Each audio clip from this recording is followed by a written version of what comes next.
I stopped at Dunkin on my way home. Just a quick coffee run.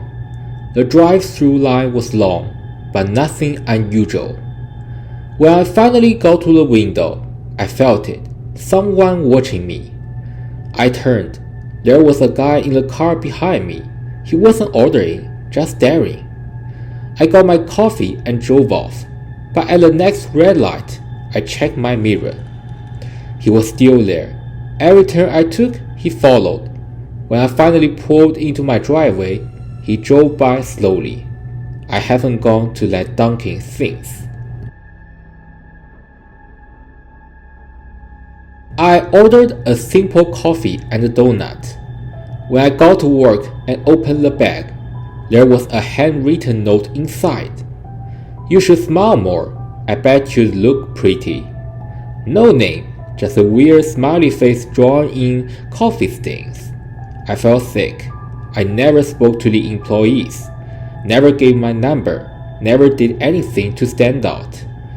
The next morning, I went somewhere else for coffee. When I got back to my car, there was a Dunkin napkin under my windshield wiper. Same handwriting, same smiley face. I mobile ordered my usual and went inside to pick it up. The store was nearly empty except for one worker, a tall, quiet guy behind the counter. "Mobile order for Josh?" I asked. He just stared, didn't move, didn't blink. Then, out of nowhere, another worker walked in from the back. She looked at me, confused.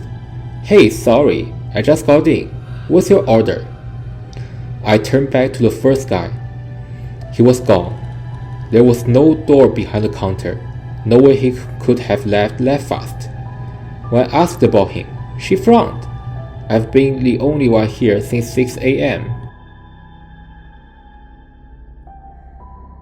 One morning, I got my usual coffee and breakfast sandwich. When I got to my car, I glanced at the receipt. Under my order total, where it should have just been the store number, was a handwritten address. It wasn't mine. I looked it up. Some abandoned house 3 towns over. I went back inside, shaken, and asked who wrote it. The cashier looked just as confused as me. "That's not from us," she said. "We don't even have pens at the register." I stopped at the Dunkin on a road trip and asked to use the restroom. The cashier gave me a key attached to a huge wooden block. Inside, it smelled off like mold and something rotten. Then I noticed someone carved words into the wall. "Don't look under the sink."